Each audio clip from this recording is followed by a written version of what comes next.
සිදුහත් කුමාරයා මව් කුසෙන් බිහි වෙනකොටම මේ ලෝකේ තවත් දේවල් කිහිපයක් බිහි වෙනවා. එකක් තමයි හරියටම මේ පෘථුවියේ මධ්‍ය මණ්ඩලේ බෝධීන් වහන්සේ හටගන්නවා. මේ පෘථුවියේ නාභිය හරියටම මැද කොහෙද? වජිරාසනේ බුද්ධ ගයාවේ. ඇයි ඒක මැද හරියටම මැද වෙන්නේ? මේ පෘථුවිය නැසිලා වෙනසිලා යන කාලයක් එනවනේ. ගිහිල්ලා මේ පෘථුවිය ආයෙ ටික ටික හැදෙනවා. මේ පෘථුවිය ඉස්සෙල්ලාම හැදෙනකොට ඉස්සෙල්ලාම හැදෙන්නේ බුද්ධ ගයාවේ වජිරාසන භූමිය. එතන තමයි ඉස්සෙල්ලාම හැදෙන්නේ. ඊට පස්සේ තමයි අනිත් ටික පෘථුවිය ඝනීභවන වෙලා හැදෙන්නේ. ඒතර මහා පොළොවේ ඉස්සෙල්ලාම හැදෙන තැන බුද්ධ ගයා ඒ වජිරාසනයේ පිහිටි තැන. ඊළඟ මේ ලෝකේ වෙනසිලා යනකොට මේ ගිනි ගන්නවනේ මේ මහා පොළොව. ගිනිගෙන අවසානයේ දැවිලා යන්නේ වජිරාසනය. පෘථුවියේ පළමුවෙන් හටගන්නේ අවසානයේ නැසී යන්නේ එතන පෘථුවියේ නාභිය. කිසිම විදිහකට භූමි කම්පාවක් වෙන්නේ නැහැ. කවදාවත්ම. බුදුරජාණන් වහන්සේ සම්මා සම්බුද්ධත්වයට පත් වෙනකොට මහා පොළොව කම්පා වුණා. මහා පොළොව කම්පා වුණාට බුදුරජාණන් වහන්සේ වැඩ හිටපු තැන කම්පා වුණේ නැහැ. භූමි කම්පා ඇති වෙන්නේ නැහැ. එතකොට අර ළඟදී කියන්නේ මීට අවුරුදු 100කට විතර කලින් පොළොව අඩි ගණනාවක් පොළොවට හාරලා තියෙනවා. එයාලා පුරා විද්‍යාවෙන් ඉන්දියාව. එක පස් අංශුවක් සෙලවෙලා නැහැ. ඉතින් එයාලට පුදුමයි. එයාලා වාර්තා ඉදිරිපත් කළා තියෙනවා මෙතන කිසිම දවසක භූමි කම්පා වෙලා නැහැ කියලා. නමුත් බුද්ධ දේශනාවේ තියෙනවා එතන භූමි කම්පා වෙන්නේ නැහැ කියලා. එන්නේ පෘථුවියේ මධ්‍ය මණ්ඩලයෙන් මව් ශාඛාවකින් තොරව බුදු කෙනෙකුට සෙවන සලසන්න බෝධි අංකුරයක් නැත්නම් බෝධීන් වහන්සේ නම. බෝධීන් වහන්සේ නෙවෙයි නම. යම් වෘක්ෂයක් හට ගන්නවා. හැම බුදු කෙනෙකුටම හට ගන්නවා. දැන් මේ මහා භද්‍ර කල්පේ පහළ වුණ කකුසඳ කොණාගමන කාශ්‍යප ගෞතම කියන සිව් බුදුරජාණන් වහන්සේලාටම බෝධි මණ්ඩපේ බෝධීන් වහන්සේ හටගන්නේ එක තැන. එතකොට කලින් කාශ්‍යප බුදුරජාණන් වහන්සේගේ ශාසනය එතනින් හටගත්තේ නුගපැලයක්. නිග්‍රෝධ. බෝධිය කියන්නේ චතුරාර්ය සත්‍ය ධර්මයේ අවබෝධ වීම. චතුරාර්ය සත්‍ය ධර්මයේ අවබෝධ වුණ නිසා ඒ වෘක්ෂයට කියනවා බෝධි වෘක්ෂය. නැත්තම් අසාල්හ අසත්ත පිප්පලි කියන නම් වලින් තමයි ඒ ගහ හඳුන්වන්නේ. ඉන්දියාවේ බෝ ගහට කියන්නේ පිප්පලි නැත්තම් අසාල්. ඒක තමයි සිංහලයට ආවට පස්සේ ඇසතු. පොදුවේ කියන වචනේ බෝධීන් වහන්සේ. පැහැදිලිද? ඊට පස්සේ මේ බෝධීන් වහන්සේ හට ගන්නවා. ඊළඟට හට ගන්නවා සතර මහා නිධානය. ඔයත් කියන්නේ සතර මහා නිධානය පහළ වේවා කියලා. ඒක සාමාන්‍යයෙන් පහළ වෙන්නේ සක්විති රජ කෙනෙකුට. එතකොට සක්විති රජ වෙන්න හිටපු කුමාරයා නිසා පහළ වෙනවා සතර මහා නිධානය. ඊට පස්සේ දැන් කීයද? 2යි. ඊළඟට ශ්‍රේෂ්ඨ කුලයේ ඇතෙක් පහළ වෙනවා. ඒ කුමාරයාගේ ගමන් පහසුවට. ආරෝහණ වර්ගයේ අස්තියෙක් කියලා කියන්නේ. ඊළඟට පහළ වෙනවා ඒ මහා බෝධිසත්වයන්ට සසරේ පෙරම් පුරාගෙන ආපු ස්ත්‍රී රත්නය. කවුද? යසෝදරා. ඉපදුනේත් ඒ වෙලාවෙම තමයි. ඊට පස්සේ පහළ වෙනවා ළඟින්ම උදව් කරන යාළුවෙක්. ඔව් චන්නෑමැති. තව එක්කෙනෙක්. කාලුදායි කියන අමාත්‍යයා. කාන්තක අස්සයා. ඔන්න ඔය 7 එක වෙලාවේ තමයි පහළ වෙන්නේ. ඒ නිසා මේ හතටම කියනවා සහජාත වස්තු. එක වෙලාවේ හටගත්ත වස්තු හත. බෝධීන් වහන්සේ දැන් හටගත්තා මේ ටික වැඩෙනවා කැලේ මැද. කැලේ මැද කියන්නේ නේරංජනා ගංගායනේ. නේරංජනා ගංගායනේ වැඩෙනකොට දැන් මේ බෝධි වෘක්ෂයේ ටික වැඩෙනවා. දැන් මිනිස්සු යනවා කැලේ දර හොයාගෙන. කපන්න හිතෙන්නේ නැහැ. වෙන ගස් කපනවා. මේ ගහ කපන්න හිතෙන්නේ නැහැ. ඊළඟට කැලේ යනවා සත්ව සිව්පාවෝ කොළ කඩ අතු කඩ යනවා. මේ බෝධීන් වහන්සේගේ කොළ අතු කඩන්න හිතෙන්නේ නැහැ. අනාගතයේ බුදු කෙනෙකුට සෙවන සලසන්න වලාකුලක් වගේ බෝධීන් වහන්සේ වැඩුණා. අභිනිෂ්ක්‍රමණය කරපු මහා බෝධිසත්වයෝ 6 වසරක් දුෂ්කර ක්‍රියාව කරලා ඒ දුෂ්කර ක්‍රියාව අතහැරලා සුජාතාව දුන් කිරිපිඩු වළඳා සේනානි ගමෙන් ඇවිල්ලා නේරංජනා ගඟෙන් එතර වෙලා ඇවිදගෙන යනකොට මහ වනේ දැන් බලන්න අර මෙහෙවන හැටි කර්මයේ විසින් ධර්මතාවයක් විසින් මෙහෙවනවා. ඒ ධර්මතාවයක් විසින් මෙහෙවද්දී යනවා කෙලින්ම අර වඩිනවා බෝධීන් වහන්සේ ළඟට. අර ඇසතු බෝධිය දැක්ක ගමන්ම හිතෙනවා මෙතන නම් ඉඳගත්තා නම් හොඳයි කියලා නැගෙනහිරට මොහුනලා නැගෙනහිර දිශාවේ සොත්තිය බමුණා දුන්න කුසතන පිළි අරන් ඒ කුසතනුව එතන අතුරලා මේ අසුන් ගන්නවා. අසුන් ගන්නේ මාගේ ලේ ආදිය ලේ මස් ආදිය වියලියන්ත්වා ඇටනහර ඉතුරු වෙතොත් ඉතුරු වේවා. උතුම් සම්මා සම්බුද්ධත්වයට පත්වී මිස නැගිටින්නේ නෑ කියන අදහසින් වජ්‍රමය අදිෂ්ඨානයෙන් නොසෙල් වෙන නොබිදිය හැකි අදිෂ්ඨානයෙන් අසුන් ගත්ත නිසා ඒ ආසනයට කියනවා මොකද්ද? වජිරාසනය කියලා කියන්නේ ඒ නිසා. නැතම් පොළොවෙන් නිකම්ම ඉස්සිලා මතුණාද? එහෙම නෑ. පොළොවෙන් එකපාර ආසනයක් උඩට මතුනේ නෑ.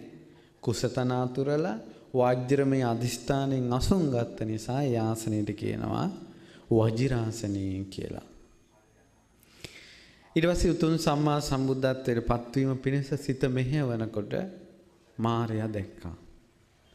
බිම්බරක් දස සේනා සහිතව මේ බුදුරජාණන් වහන්සේ ඉදිරියේ පෙනී ඉඳලා නවවිධ වරුසා වෙනවා. ගිනි වරුසා, ආයුධ වරුසා, ගල් වරුසා, ඊතල වරුසා. ඒ සියල්ල අප මහා බෝධිසත්වයන්ගේ පුණ්‍ය මහිමේ ඉදිරියේ මල් වරුසා වෙනවා. මේ බිම්බරක් දස සේනාවගේ මාර සේනාවගේ ගෝර නාඩුවෙන් බියපත් වූ සියලු දෙවියන් බඹුන් ඉස්ලූලු අත දුව යනවා. එතකොට අප මහා බෝධිසත්වයන්ගේ තනි නොතනියට ළඟ හිටියේ කවුද? බෝධීන් වහන්සේ. දසමර සේනාව පරාජයට පත් කරනකොට ඒ අద్භූත ජනක දේ දැකගත්තේ කවුද? පිරූ පාරමිතා ධර්මයන් සිහිකොට මහ පොළොවට ශ්‍රී හස්තේ දික්කොට මා උතුම් සම්මා සම්බුද්ධත්වයේ පිණිස දරූ වෙහෙස පිරූ පාරමි දන්නේ මහ පොළොවයි මේ ධරතී මාතා නුඹ මට නැද්ද සාක්ෂි කියලා මේ මහ පොළොවට ශ්‍රී හස්තේ දික් කරනකොට මහ පොළොව කම්පා වෙලා ගියා. ඒ අසිරිය දැකගත්තේ කවුද? ඊට පස්සේ දැන් ටික හිත දැහැන්ගත කරනවා. මාර සේනා පරාජයටපත් වුණා. හිත දැහැන්ගත කරනකොට ටික හිත සමාධිමත් වුණා. පෙර ජීවිතයකින් එක පේන්න පටන් ගත්තා. බැලුවා මට විතරද මේ ජීවිතේ? අනිත් අය දිහාට හිත යොමු කළා. ඒ ඇත්තොත් ඉපදෙනවා, චුත වෙනවා, මැරෙනවා. චුතිය උපත දකිනවා. ඇයි මේ සා වූ දීර්ඝ සංසාරයක් ගමන් කරන්නේ කියලා නුවණින් විමසා බලනකොට පේනවා මේ ජරා මරණ ආදී දුක් කංකරළු සියල්ලම උරුම වුණේ කුමක් නිසාද? ඉපදුන නිසා. මේ ලෝකෙට වැහිලා තිබ පරම සත්‍ය ඉස්සෙල්ලාම මේ මහා බෝධිසත්වයන්ගේ චිත්ත සංතානේ ප්‍රකට වෙවි පේන්න පටන් ගන්නයි. අවබෝධ වෙන්නේ කුමක් සෙවනේද? මොහොතක් පාසා ඇතිවන චිත්ත අවබෝධයේ විහිදෙන රශ්මි ධාරාව විඳගන්නේ කවුද? ඊට පස්සේ බැලුවා දැන් ඉපදෙන නිසා නම් මේ දුක ඒ ඉපදීම කුමක් නිසාද හටගත්තේ? ඉපදෙන්න කර්මයක් තිබ්බා. කාම ලෝකේ හෝ රූප ලෝකේ හෝ අරූප ලෝකේ හෝ එහෙම නැත්නම් බිත්තරයක් අස්සේ හෝ මව් කුසක් තුල හෝ තෙත් පරිසරයක හෝ එහෙම නැත්නම් අය ඕපපාතික හෝ ඉපදෙන්නේ කර්මයක් තිබ්බේ නැත්තම්. විපාක විඳින්න කර්මයක් හටගන්න තියෙනවා. ඒකට මොකද්ද කියන්නේ? භවය. භවය නිසා ඉපදෙන්නේ. ඊට පස්සේ කල්පනා කළා කුමක් නිසාද මේ භවය? කර්ම සකස් වෙන්නේ කාම භව, රූප භව, අරූප භව. බැඳිලා ගිය නිසා. උපාදාන. බැඳුන් නැත්තම් කර්මයක් හැදෙන්නේ. එහෙනම් හැම දැනකම අපිට කර්මයක් හටගන්නේ බැඳුන නිසා. කාමයට බැඳී යනවා කාම උපාදාන. කාමයට බැඳී යන්නේ නැද්ද සත්වයා? මේ ලෝකේ සියලුම දේවල් මේ ලෝකේ සෑම දෙයක්ම තියෙන්නේ බැඳීමත් එක්ක. රණ්ඩු වෙන්නෙත් බැඳුන නිසා. මේ ලෝකේ අපි දැන් රණ්ඩු වෙන්නෙත් බැඳුන නිසා. බනින්නෙත් බැඳුන නිසා. බැඳිලා නැතුව නෙවෙයි. මෙහෙම අතට අරන් තමයි අපි බනින්නේ උනත් ඕනම එක. ඒ අරමුණ අල්ලාගත්තේ නැත්නම් අපි ඒකට ගරහන්නේ හෝ ඒ මොකක්වත් නැහැ. හැම තැනම තියෙනවා.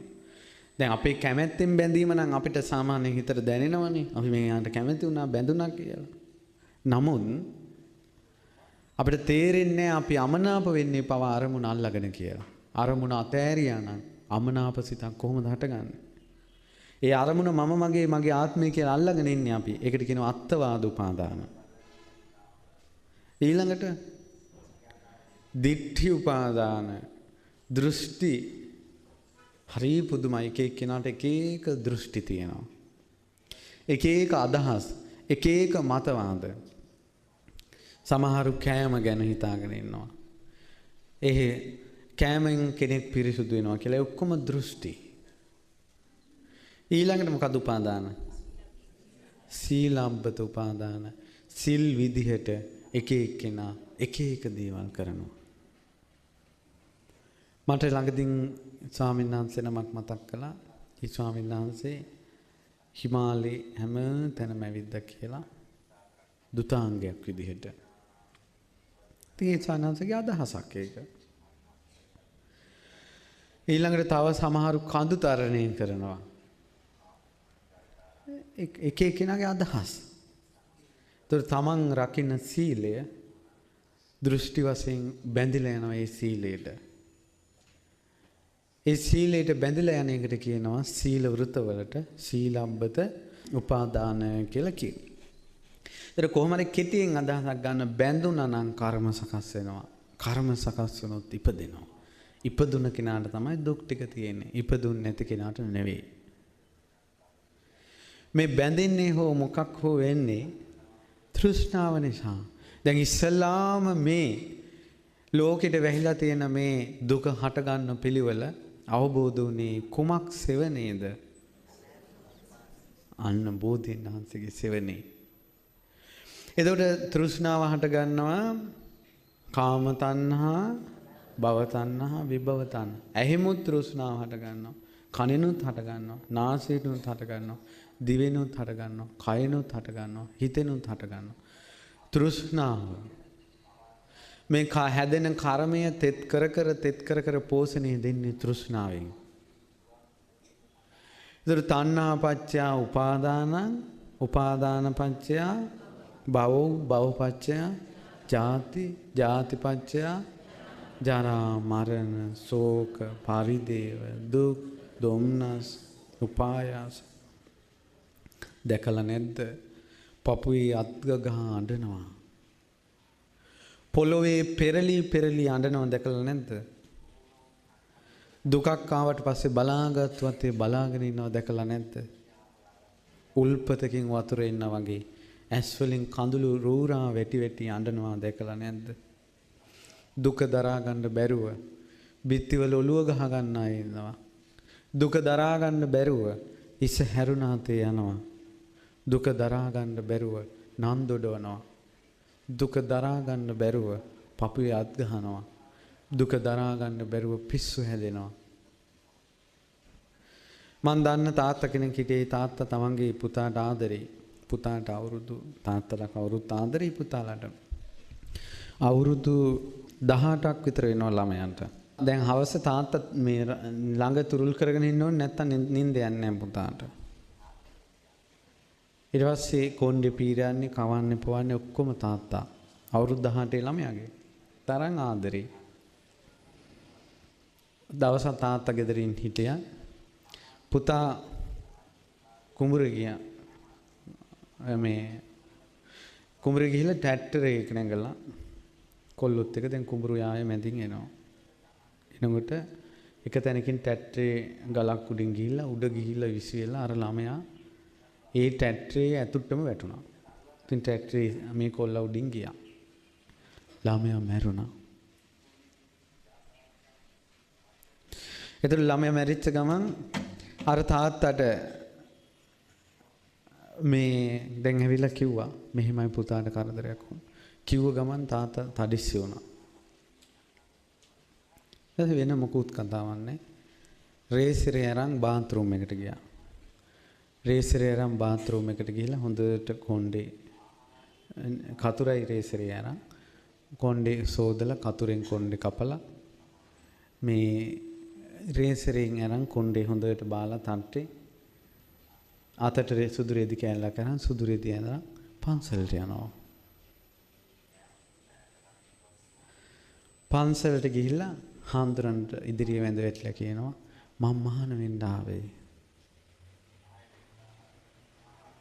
දැන් අර පුතා මැරුණා මොකද්ද කරන්නේ? මිනිහ ගෙදරට ගේනවා. ඒ මොකක්වත් නැහැ. මොකද්ද මේ? ශෝකය.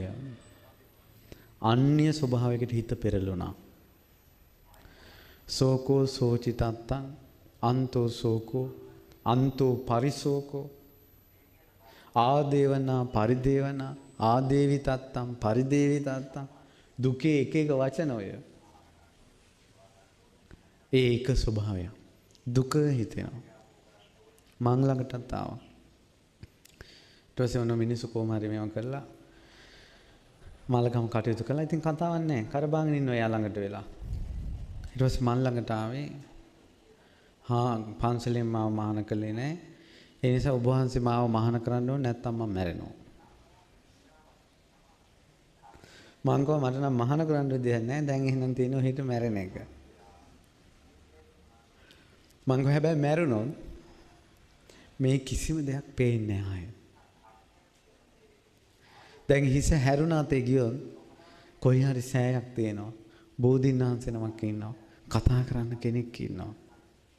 දුක කියන්න කෙනෙක් ඉන්නවා. මැරුණාට පස්සේ කොයි ලෝකයයිද? ඔයා සිහි කරලා බලන්න. ඔයා දැන් මැරුණ ගමන්ම දෙව්ලොව යනවා කියලා. ඔයාගේ හිතේ රැවුදිදී තියෙන පිනක් මට කියන්න කිව්වා. මතක් වෙන්නේ නැහැ. මං කොප් දැන් මතක් වෙන්නේ නැත්තම් පිනක්. කොහොමද දැන් මැරුණොත් දෙව්ලොවකවත් යන්නේ? කියලා මැරුණාට පස්සේ වෙන අනතුරු ගැන කිව්වා. ගොඩක් කිව්වා විස්තර. කිව්ව ගමන් කිව්වා හාමුදුරනේ එහෙනම් මම මැරෙන්නේ නැහැ. ඊට පස්සේ මං කිව්වා එහෙනම් දැන් මේ පැන් එක අරන් ගිහිල්ලා බෝධීන් වහන්සේ ළඟ ගිහිල්ලා පොරොන්දු වෙන්න ආයෙ මං මෙහෙම හිතන්නේ නැහැ කියලා. ඊට පස්සේ පැන් එකත් අරන් ගියා. ටික දැන් හොඳයි. ඒත් දැනටත් දැනෙනවා ළඟ පුතා ඉන්නවා වගේ. දැනටත් දැනෙනවා පුතා ළඟ ඉන්නවා වගේ. ඉතින් නමුත් හදාගන්න පුළුවන් ටික කාලයක් යයි. ශෝකය. පුදුම සහගත නෑ. අරහත්ත්වයට පත් වෙන්න පින තිබ්බ කිසා ගෝතමී දරුවා මැරුණා කියලා පිළිගත්තද? තමන්ගේ දරුවා පපුවට තුරුල් කරගෙන මේ දරුවා මාත් එක්ක තරහ වෙලා මේ දරුවට කියන්න මං අම්මා තරහ නැහැ.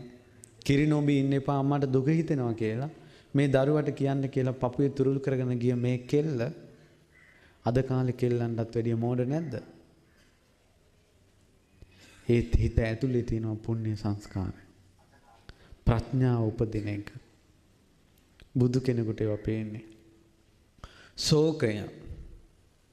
පඩාංචාර පිස්සු හැදුනා. ශෝකය. දරු මල්ලෝ ඥාතින් ස්වාමියා සියල්ල මැරිලා යනවා. ඇස් පනා පිට. ඊ රාත්‍රියේ Tamanට දාව ඉපදුන දරුවා උකුස්සෙක් දැහැගෙන යනවා. පෙම්බර තමාගේ එකම දරු සිඟිත්තා කයේ දැවටි හිටිය වතුරේ ගහගෙන යනවා. සිටු සැපත අතහැරලා මෙයා තමයි මගේ එකම ලෝකයේ කියලා පැනලා ගිය තමන්ගේ ස්වාමියා සරපෙක් ගහලා මැරිලා ඉන්නවා. පිළිහිටට පිළිසරණ හිටපු දෙමව්පියෝ සහෝදරයෝ එක දර සෑයේ දැවෙනවා. ඔය වගේ දුක් අපේ අයට නෑ. ඔච්චර දුක් අන්දරාවක් විඳපු කෙනෙක් මෙතන නෑ. දුක පටාංචාරා බේරුණා බුදු කෙනෙක් හිටපු නිසා. ඔබ සසරේ පටාංචාරලා වෙලා දුවලා නැද්ද? දුකට හිත වෙනස් වෙලා පිස්සු හැදිලා නැද්ද? සසරේ අයි මතක නැද්ද? ඒ තරම් දුක් අන්දරාවක් වින්දා. ඒ සියලු දුක හටගත්තේ ඉපදුන නිසා. ඉපදුනේ භවය නිසා. කර්ම සකස් වුණේ උපාදාන නිසා. බැඳිලා ගියේ ඇලුන නිසා තෘෂ්ණාව. තෘෂ්ණාවක් හටගන්නේ වේදනාවක් හටගත්තේ නැත්තම්. වේදනාව පත්‍ය තණ්හා. අපේ තෘෂ්ණාව හටගන්න ඕනම තැනක සිහියෙන් ඉඳලා බලන්න වේදනාවක් එක්ක තමයි තෘෂ්ණාව හැදිලා තියෙන්නේ. වේදනාව පත්‍ය සැපක් හරි දුකක් හරි සැප දුක් රහිත විඳීමක් හරි. ඒ වේදනාව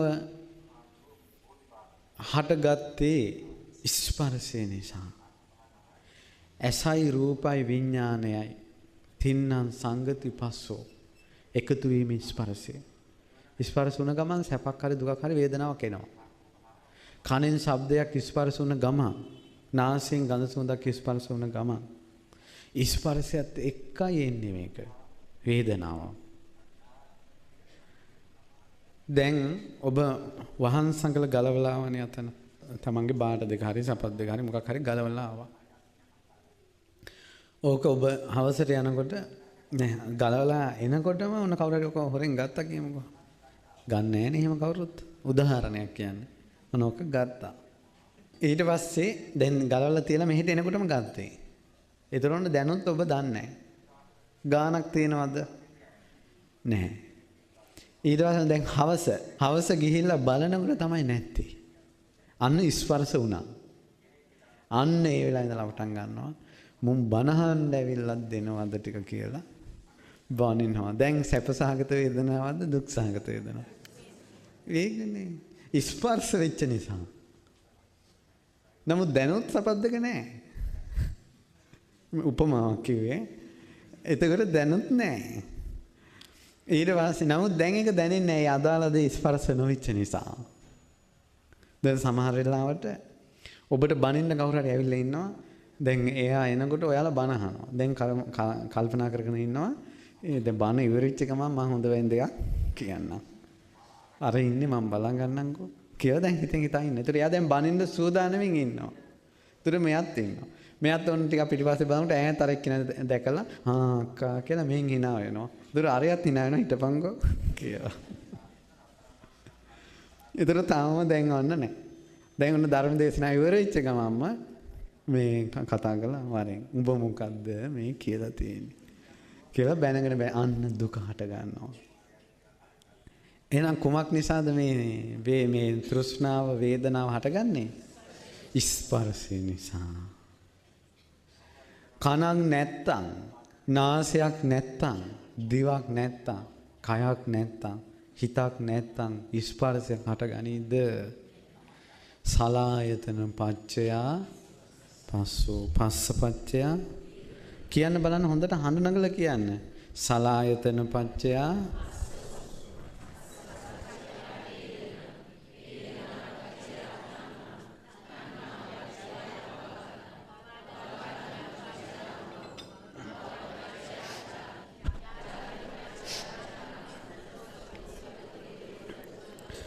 ඒ වචන හිතට හුරු කරගන්න.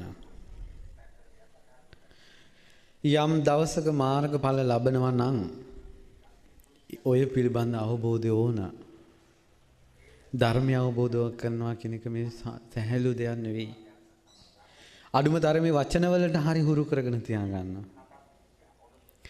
ඊට පස්සේ දැන් ආයතන හයන් හටගත්තේ නාම රූප නිසා. නාම රූප කියන්නේ සතර මහා ධාතුත් සතර මහා ධාතුන්ගෙන් හටගත් දෙයක්. ඒකට කියනවා රූපය කියලා. දැන් මේ තියෙන්නේ රූපේ.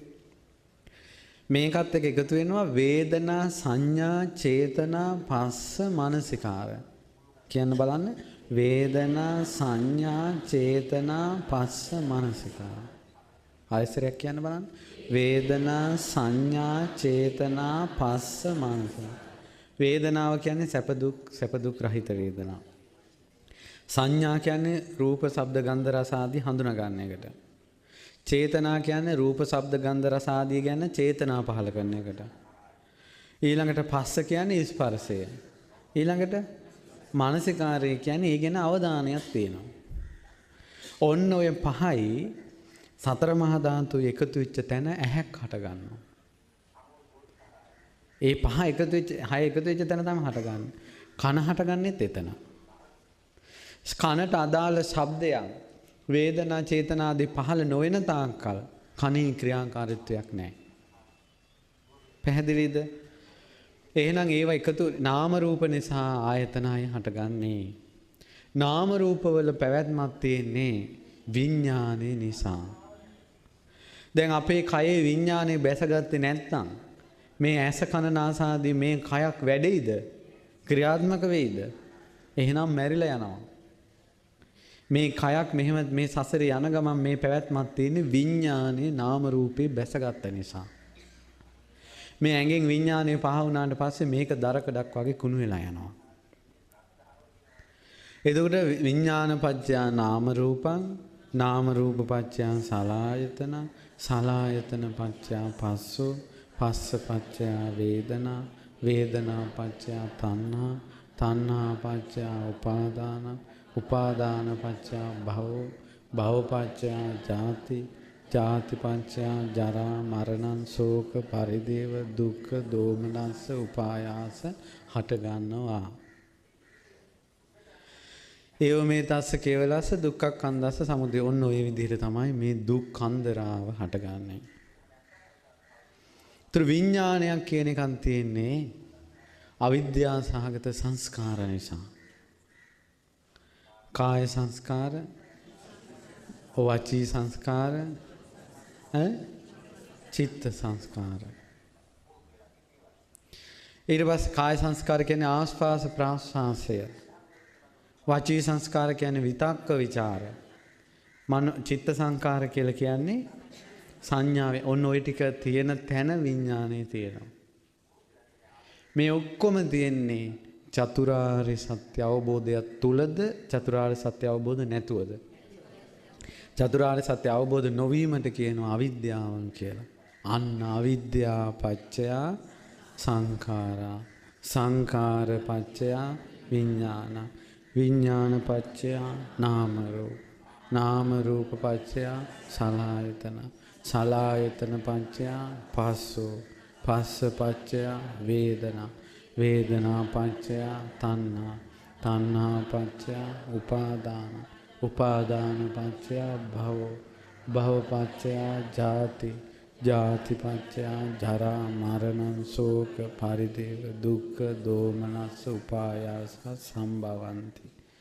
ඒව මේ තස්ස කේවලස්ස දුක්ඛ කන්දස්ස සමුදයෝ හෝති. කොයි ආකාරයකින්වත් ඉතුරුවම නැතුවම අවිද්‍යාව නිරුද්ධ වුණා නම් අවිද්‍යා නිරෝධා සංඛාර නිරෝධෝ. සංස්කාර නිරුද්ධයි. සංස්කාර නිරුද්ධ වීමෙන් විඥානය නිරුද්ධ වෙනවා. විඥානය නිරුද්ධ වීමෙන් නාම රූප නිරුද්ධ වෙනවා. නාම රූප නිරුද්ධ වීමෙන් සලායතන නිරුද්ධ වෙනවා. සලායතන නිරුද්ධ වීමෙන් ස්පර්ශය නිරුද්ධ වෙනවා. ස්පර්ශය නිරුද්ධ වීමෙන් වේදනාව නිරුද්ධ වෙනවා. වේදනාවේ තියෙන අවිද්‍යාව නිරුද්ධ වීමෙන් තෘෂ්ණාව හටගන්නේ නැහැ. තෘෂ්ණාව හටගන්නේ නැත්තම් බැඳින්නේ නැහැ. බැඳුනේ නැත්තම් කර්ම සකස් වෙන්නේ නැහැ. කර්ම සකස් වුණේ නැත්තම් ආය උපතක් හැදෙන්නේ නැහැ. උපත නැති තැන ජරා මරණ ශෝක පරිදේව දුක් දොම්නස් එක්කම නැහැ. ඔන්න ඔය විදිහට තමයි සියලු දුක් නිරුද්ධ වෙලා යන්නේ. අවිජ්ජා යත්වේ වාසේස විරාග නිරෝධා සංඛාර නිරෝධෝ.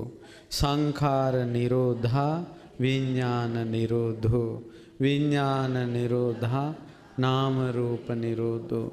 නාම රූප නිරෝධා සලායතන නිරෝධෝ. සලායතන නිරෝධා පස්ස නිරෝධෝ. පස්ස නිරෝධා වේදනා නිරෝධෝ. වේදනා නිරෝධා තණ්හා නිරෝධෝ.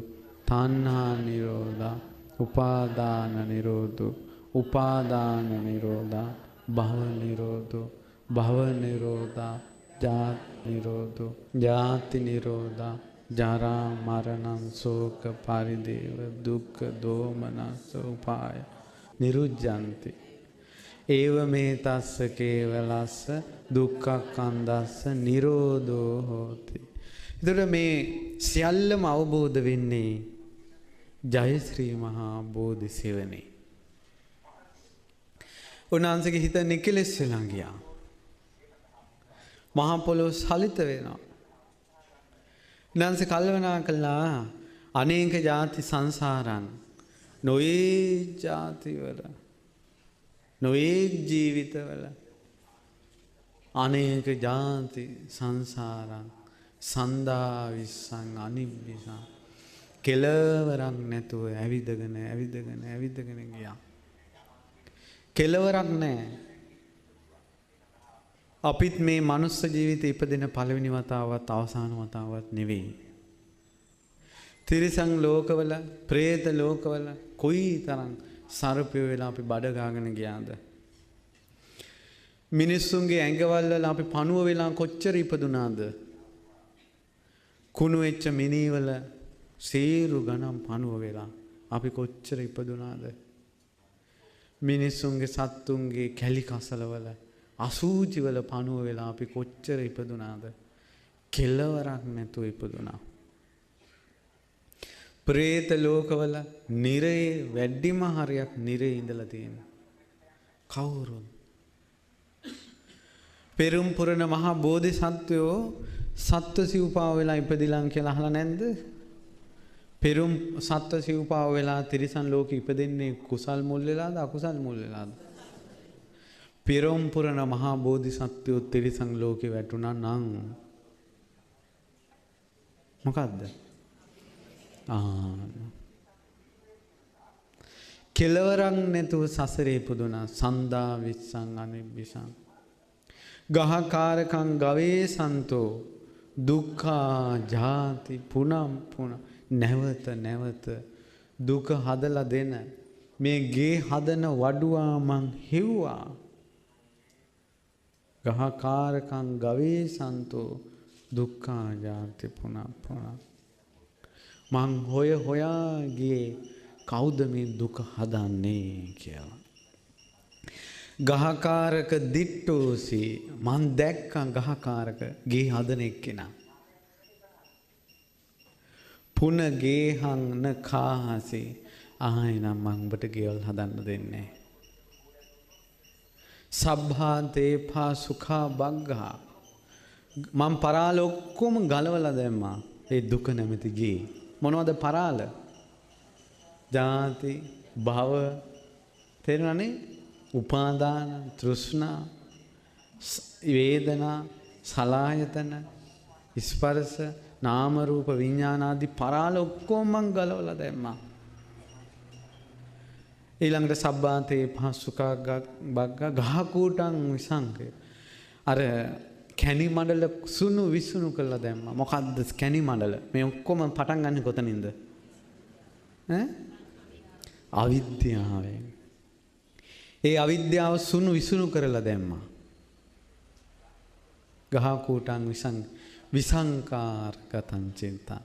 මගේ හිතේ දැන් සංස්කාර හට ගන්නෑ. පුඤ්ඤාභි සංස්කාර, අපුඤ්ඤාභි සංස්කාර, ආනිඤ්ඤාභි සංස්කාර. මේ සංස්කාර හටගන්නේ. කෙලෙස් හටගන්නේ. ආශ්‍රව හටගන්නේ. ඔක්කොම නැති වුණා. තණ්හානං khය මජ්ජගාති. තෘෂ්ණාව ශ්‍රය කරලා නැත්තරම නැති කරලා දම්පු නිසා කියලා. පෙර නොඇසූ ඉරු ධර්මයන්හි ගාථාවක් පහළ වුණා. උදානයක් පහළ වුණා. බුදුමුවින් මෙවැනි පරම ගම්බීර උදානයක් පහළ වෙනකොට ජීවිතයේ සත්‍ය ස්වභාවය ගැන උතුම් සම්බුද්ධත්වයේ පිළිබඳ උදානය පහළ වෙනකොට පළවෙනි උදානේ ශ්‍රවණය කළේ කවුද? අනේක ජාති සංසාරං සන්දා විස්සං අනිබ්බිසං ගහකාරකං ගවේසන්තෝ දුක්ඛා ජාති පුනප්පුනං ගහකාරක දිට්ඨෝසි පුනගේහං නකාහසි සබ්බාතේපා සුඛා බග්ගා ගහකූටං විසංකිතං විසංකාර ගතං චිත්තං තණ්හානං khය මජ්ජගාති. පුරා සතියක් ඒ ධර්මයේම සිහි කර කර ඉන්නවා. අනුලෝම වශයෙන් ප්‍රතිලෝම වශයෙන් හටගන්නේ හැටි නැති වෙන හැටි.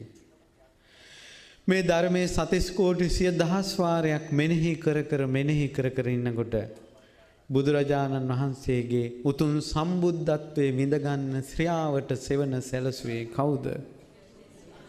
ජයශ්‍රී මහා බෝධීන් වහන්සේ.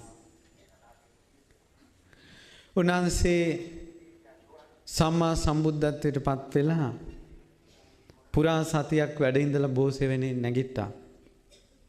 නැගිටිනුට දෙවිවරු කල්පනා කළා ටිකක් භාවනා කළා නැගිට්ටා. බුද්ධත්වයට පත් වෙලා නැතුව ඇති කියලා. දෙවියන්ගේ සැක දුරු කරන්නට යමක මහා ප්‍රාතිහාර්ය ආකාශයේ පහනවා. අපේ බුදුරජාණන් වහන්සේ යමක මහා ප්‍රාතිහාර්ය පානකොට විහිදෙච්ච ගිනි දැල් දිහ දහරා ස්පර්ශ කළේ කවුද? ජයශ්‍රී මහා බෝධීන් වහන්සේ. ආකාශයෙන් වැඩලා නැන්සේ ඊශාන දිශාවේ එක්තරා ස්ථානයක ඉඳලා බෝධීන් වහන්සේට දුරක් නැති ළඟත් නැති තැනක බෝධීන් වහන්සේ දිහා බලාගෙන ඉන්නවා. සසරේ කවදාවත් කවුරුවත් දිහා රවලා බලලා නැහැ. ඇස් කොනින් බලලා නැහැ. ඇස් ලොකු කරලා බලලා නැහැ. අන්නේ පිම්බලයට හට ගන්නවා නිල් පාට ඇස් දෙකක්. ඒ ලස්සන නිල් පාට ඇස් දෙකෙන් උන්වහන්සේ ජයශ්‍රී මහා බෝධීන් වහන්සේ දිහා සතියක් බලාගෙන ඉන්නවා. බුදුරජාණන් වහන්සේගේ උතුම් සම්මා සම්බුද්ධ ජීවිතේ මේ මසසින් බෝධීන් වහන්සේ තරම් තවත් දෙයක් දිහා බලලා නැහැ. ඔච්චර කාලයක්.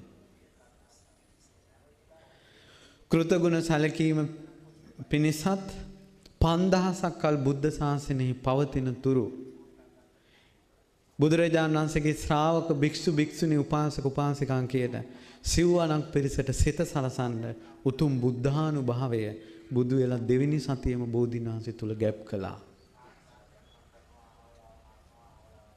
බෝධීන් වහන්සේ කියන්නේ එහෙම එකක්. අනිමිස ලෝචන පූජාව. නිල්වන් net කාන්ති ආශාවෙන් උරාගත්තේ කවුද? ඒකයි අදටත් නිල් රැස් විහිදෙනවා. ඊට පස්සේ බුදුරජාණන් වහන්සේ ඇවිල්ලා සතිය අවසානයේදී දැන් අපි යමක් දිහා බලාගෙන ඉන්නකොට ටික වෙලාවක් බලාගෙන ඉන්නකොට අපේ ඇස් දෙකක් තියෙන රූපෙත් තියෙනවා හිත වෙන කොහෙවත්. දැන් මෙහෙම ඉඳලා දැන් මාත් බණ කියන ඔබත් අහගෙන ඉන්නවා මන් දිහාත් බලාගෙන ඉද්දී වෙන මොකක්ද එකක් කල්පනා කරනවා. බුදුරජාණන් වහන්සේ සතියෙම සම්පූර්ණම සිහිය පිහිටියේ බෝධීන් වහන්සේ දිහා. මොහොතක් බෝධීන් වහන්සේකින් බැහැර වුණේ නැහැ.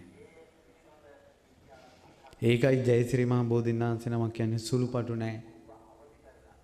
ඉස්සර මිනිස්සු ඒකයි කිව්වේ මම මේ මළුවට යනකොට එනකොට බෝපත් බොමුල් මන්ට පෑගෙනකොට පවක් වෙනවා නම් මට සමා වෙන්න. බෝධීන් වහන්සේගේ පත්තරයක් ඇඟේ වැදෙනවටත් බය වුණා. පුංචි ළමයි කොළ කඩනකොට දොස් කිව්වා. කොච්චර ආදරේ කළාද බෝධීන් වහන්සේට. බුදු කෙනෙක් කියන සංඥාවෙන් තමයි අපි බෝධීන් වහන්සේට ටිකක් දුරින් හරි සිටිය යුත්තේ. නැත්නම් හරියට කාන්තාව වහනවා. තවම හොයනවනේ අර කාන්තා විමුක්තිය. හොයන නිසා ඇයි බෝධීන් වහන්සේ ළඟට අපිට යන්න දෙන්නේ නැත්තේ? ඇයි චෛත්‍ය උඩට අපිට නගින්න දෙන්නේ නැත්තේ? උන්දලාටත් ඕනේ ඒක. ඊට පස්සේ ඇයි අපිට මොකද්ද මේ කවුද හේමමාලා දන්ත දාතනාසේ කෙස්වල ගහගෙන ආවලා අපිට බැරියයි. ඒ දන්නේ නැති ගම. හේමමාලා කොණ්ඩේ ඇස් ගහගෙන ආවේ නැහැ. දැන් හිතාගෙන ඉති ගහගෙන ආවා කියලා නේ. එයා කොණ්ඩේ කට්ටක් හැදුවා රත්තරනේ. හදලා සඳුන් තෙල් පුරවලා ඒ කොණ්ඩේ කන්ට ඇතුලේ දන්ත ධාතුන් වහන්සේ දාන්න මේ ඔළුවට උඩින් මෙහෙම ගැහුවේ. ගහනකොට ඒ දන්ත ධාතුන් වහන්සේ කෙස්වල ස්පර්ශ වෙලාද? කට්ට තමයි කෙස්වල ස්පර්ශ වෙලා තියෙන්නේ.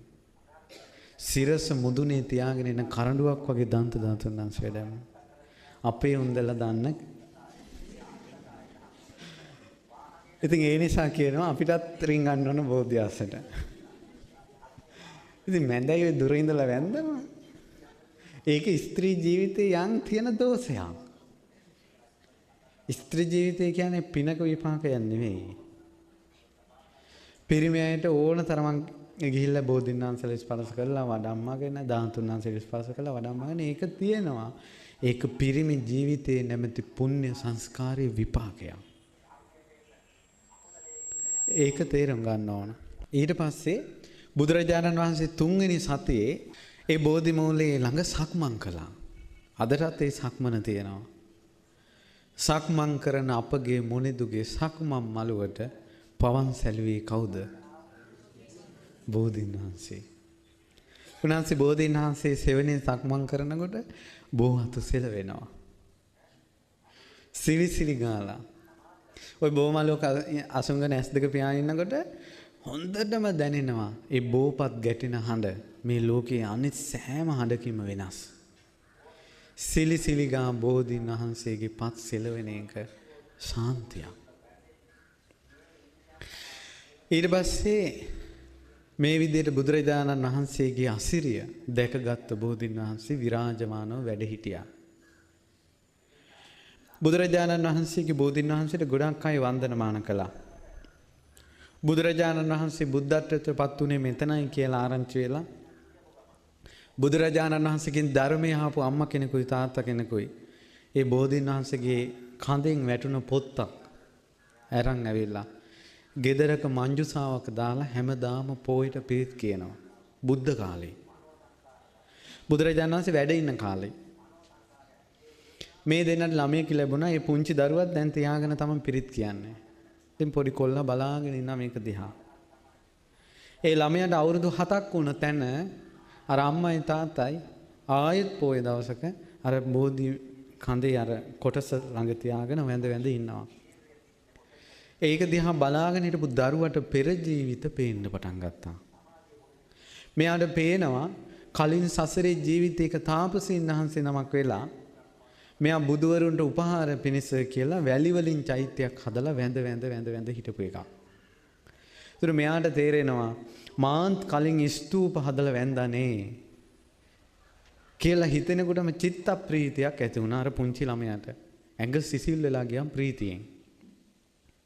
ඒ ප්‍රීතියත් එක්කම අම්මලත් සූත්‍ර සජ්ජායනා කරනවා. රූපම් භික්කවේ අනිච්ඡං අනත්තා රූපංච හිදම් භික්කවේ අත්තා භවිස්ස රූපය අනාත්මයි රූපය ආත්මයක් වූයේ නම් රූප ආබාධ පිණිස පවතින්නේ නැහැ කියලා පංච උපාදානස්කන්ධය ගැන සජ්ජායනා කරනවා. ඒ ළමයාගේ හිත සකස් වෙලා අර අම්මලා සජ්ජායනා කරන දේ අහලා එතනදම අරහත්ත්වයටපත් වුණා. බුද්ධ කාලේ. ඊට පස්සේ ඉක්මනට ගිහිල්ලා පැවිදි වුණා. ඒ විදිහට වන්දනමාන කළා. සවැත් නුවර බුදුරජාණන් වහන්සේ වැඩ ඉන්නකොට මිනිස්සු බුදුරජාණන් වහන්සේ චාරිකාව වැඩිය බව නොදැන ගෙනෙන මල් ගඳ පහන් සුවඳ පූජා කරගන්න බුදුරජාණන් වහන්සේ නැතිකොට දුකටපත් වුණා. අනාථ පිණ්ඩික සිටුතුමා ආනන්ද ස්වාමීන් වහන්සේට කියා හිටියා ස්වාමීනි අපි මේ මොකද කරන්නේ මේ මිනිස්සු දුකෙන් යන්නේ. අපි බුදුරජාණන් වහන්සේ නැතිකොට මේ පූජාවල් තියලා බුදුරජාණන් වහන්සේ වෙනුවෙන් වඳින්න දෙයක්. ආනන්ද ස්වාමීන් වහන්සේ බුදුරජාණන් වහන්සේගෙන් ඇහුවා. බුදුරජාණන් වහන්සේ වදාලා ආනන්ද බුදුරජාණන් වහන්සේ නමක් කියලා වන්දනා කරන්න සුදුසු නම් ඒකට කාරණා ප්‍රස්තුත වන කරුණු තුනක් තියෙනවා. ඒ කරුණු තුන තමයි එකක් තමයි බුදුරජාණන් වහන්සේගේ ශාරීරික කොටසකට වඳිනවා. ඒකට කියනවා ශාරීරික ස්තූප කියලා. ආනන්ද බුදුරජාණන් වහන්සේ පරිභෝග කළ දෙයකට වඳිනවා. ඒකට කියනවා පාරිභෝගික ස්තූප චෛත්‍ය. ආනන්ද බුදුරජාණන් වහන්සේ වෙනුවෙන් යමක් තැන්පත් කරලා ඒකට වඳිනවා මේ බුදුරජාණන් වහන්සේ කියලා හිතාගෙන ඒකට කියනවා උද්දේශික කියලා. ආනන්ද තථාගතයන් වහන්සේ වැඩ සිටින නිසා උද්දේශික දෙයක් ගන්න එක සුදුසුද? නෑ ස්වාමීනි. ආනන්ද තථාගතයන් වහන්සේ ජීවමානව වැඩ ඉන්න නිසා ධාතුන් වහන්සේලා කියලා කෙනෙකුට දෙන එක සුදුසුද? කියන්නේ එහෙම දකින්න නෑ. මේ වෙනකොට බුදුරජාණන් වහන්සේ නැතුව කේස ධාතු වඳිනවා ලංකාවේ. ඒ වෙනකොටත් වඳිනවා. ඒ වෙලාවේ ආනන්ද ස්වාමීන් වහන්සේට විකල්පයක් විදිහට බුදුරජාණන් වහන්සේ වදාළේ ආනන්ද උතුම් සම්මා සම්බුද්ධත්වයේ ලබන මොහොතේ සෙවන සැලසූ ජයශ්‍රී මහා බෝධීන් වහන්සේ පූජනීයයි. ওই ජයශ්‍රී මහා බෝධීන් වහන්සේ මුල සමවැදුන සමාධි සමාපatti කෙතරම්ද කියලා කියනවා නම් මේ පෘථුවියේ වෙන තැනක ඒ වගේ සමාධි සමාපatti සමාදින්න බෑ. ආනන්ද මේ බෝධීන් වහන්සේගෙන් බීජයක් අරන් ඇවිල්ලා මේ සවැත් නුවරම රෝපණය කරන්න කිව්වා. ඊට පස්සේ ආනන්ද ස්වාමීන් වහන්සේ බෝධීන් වහන්සේ දැන් කොහොම සූදානම් කළා මේ නැගෙනහිර දොරටුවේ බිම සුද්ධ කළා පිරිසුදු කළා මණ්ඩපයක් හදලා රත්තරන් පාත්‍රයක් කඩම්මලා ඒකේ සිදුරු හදලා සුවඳ මැටි පුරවලා අනේ පිටු සිටුතුමා විසාකා සුමනා සුජාතා බන්දුල මල්ලිකා ඊළඟට කෝසල මහ රජුරු ඔක්කොටම ආරාධනා කළා. ඒ රජුරු ඔක්කොම ටික ආවා. මොග්ගල්ලාන මහරහතන් වහන්සේ ඉදිරියේ වැඳ වැටිලා කියනවා ස්වාමිනී සවැත් නුවරයි බුද්ධ ගයාමයි ළඟයිද දුරයිද? තාමත් දුරයි. ඒ නිසා බුද්ධ ගයාවේ ජයශ්‍රී මහ බෝධීන් වහන්සේගෙන් බීජයක් ලබලා දෙන්න කියලා කිව්වා. මුගලන් මහරහතන් වහන්සේ ඒ වෙලාවෙම දිවසින් දැක්කා ඒ කතා කරනකොටම ජයශ්‍රී මහ බෝධීන් වහන්සේගෙන් බීජයක් වැටෙනවා. ඒ වෙලාවෙම දැක්කා දිවසින්. මුගලන් මහරහතන් වහන්සේගේ දිවස අසීමිතයි. ඊට පස්සේ මුගලන් මහරහතන් වහන්සේ කළේ 이르දියක් ප්‍රාතිහාර්යයක් පෑවා බෝධීන් වහන්සේ අරන් එනවා යනවා ඔක්කොම අහසේ පේන විදිහට. ප්‍රොජෙක්ටරයක් දැම්මා වගේ. ඊට පස්සේ මුගලන් මහරහතන් වහන්සේ ශනිකවම ජයශ්‍රී මහ බෝධීන් වහන්සේ ළඟට ගිහිල්ලා අර වැටෙන බීජ සිවුරු කොනට ගත්තා. එරන් ආපහු සවැත් නුවරට ඇවිල්ලා ආනන්ද ස්වාමීන් වහන්සේගේ අතට දුන්නා. කොච්චර වෙලාවක් යන්න ඇතිද? විස්තර තියෙනවා මකුළු දැලකට ගිනි කුරක් තිබ්බා නැත්නම් ගිනි තිබ්බා නම් මකුළු දැල පිච්චලා ඉවර නැහැ කිව්වා ගිහිල්ලා එන වෙගෙට. කොහොමද 이르දිය? අනේ නිසා තමයි එවැනි ශනිකව 이르දිය මෙහෙවන්න පුළුවන් නිසා තමයි බුදුරජාණන් වහන්සේ නන්දෝපනන්ද නාගයා দমনය කරන එක කාටද දෙන්නේ? නන්දෝපනන්ද නාගයාට පුළුවන් වේගෙන් එක එක 이르දි දාන්න ප්‍රාතිහාර්ය පාන. ශනිකව පුළුවන්. ඒතකොට ශනිකව 이르දි ප්‍රාතිහාර්ය පානයකට මුහුණ දෙන්න පුළුවන් ශනිකව 이르දිය උපද්දවා ගන්නේ මුගලන් මහරහතන්. ඒත් නාගයාගේ බඩ ඇතුලේ ඉන්නකොට බුදුරජාණන් වහන්සේ දේශනා කරනවා මුගලන් පරිස්සමෙන් කියලා හැම වෙලාවෙම උදව් කළා. පැහැදිලිද? නන්දෝපනන්ද කියන නාගයා බුදු පුත්තේර නාරජුන් බුද්ධ පුත්‍ර ඒ මහා ස්ථවිර නාගයන් වහන්සේ නන්දෝපනන්ද නාගය දමනය කළා. එහි විරුද්ධ ඇති මොගලන් මහරහතන් වහන්සේ තමයි බෝධි අංකුරේ වඩම්මන්නේ බීජේ. ඒ බීජේ වඩම්මලා ආනන්ද ස්වාමීන් වහන්සේ මිනිස්සු සාදුකාර දෙනවා පුන් කලස් දජපන්ති වටේට තියලා තියෙනවා මල් අතුරලා තියෙනවා සුවඳ විහිදෙනවා. කෝසල මහරජුරවන්ට දෙනවා රජතුමනි මේ බෝධින් වහන්සේ මේ බෝධි අංකුරේ මේ පාත්‍රේ රෝපණය කරන්න කියලා. ඊට පස්සේ කොසල් රජුරවන්ට ඥානෙ තියෙනවද නැද්ද? ඈ නැල්ලෝ.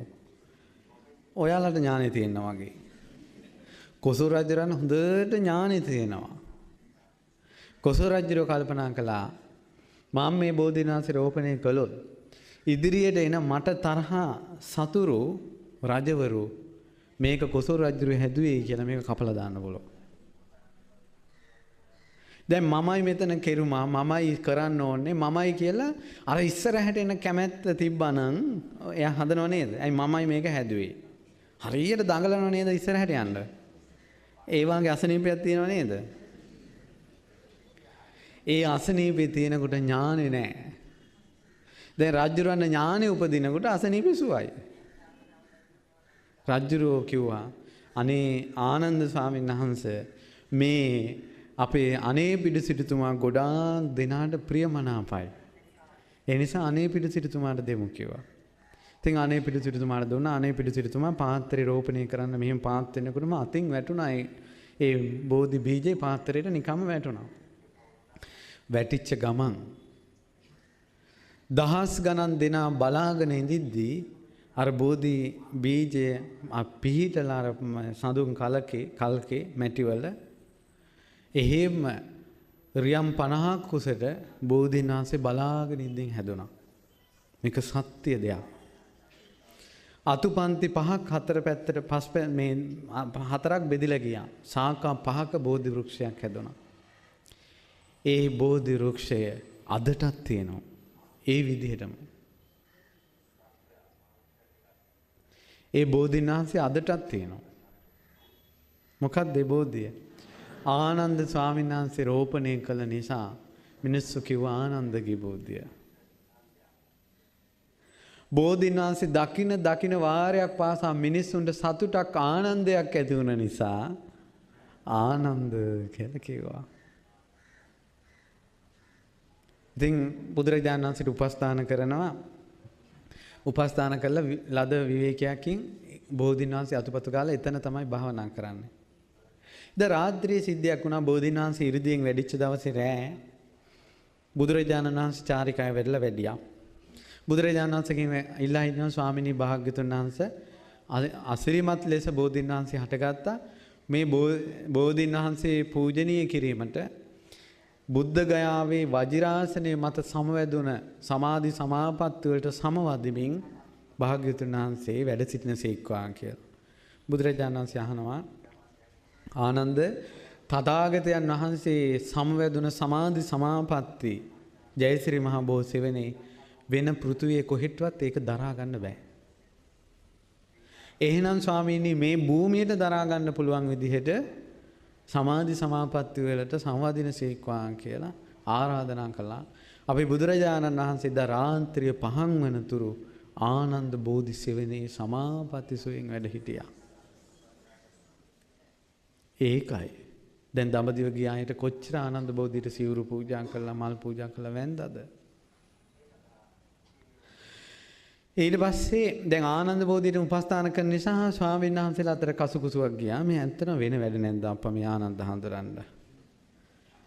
ගන්ධ කුටියට යනවා බෝධියට යනවා. අතු ගන්නවා වැඩ. බෝධියමයි. ඊට පස්සේ දන්සභා මණ්ඩපෙන් මේ කතාව යනකොට බුදුරජාණන් වහන්සේ වැඩියා. පින්වත් මහණෙනි කොමක්ද කතා කරමින් සිටියේ? ස්වාමීනි මේ ආනන්දයන් වහන්සේ බෝධිය ළඟමයි. සංඝයා ඔන්නෝක ගැන කතා කරනවා කියලා. මා භික්කවේ ඒවං අවච. පින්වත් මහණෙනි එහෙම කියන්න එපා.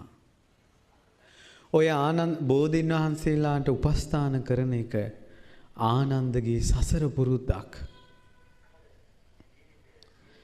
ස්වාමීන් වහන්සේ නමක් නැගී ඉඳලා ආරාධනා කළා.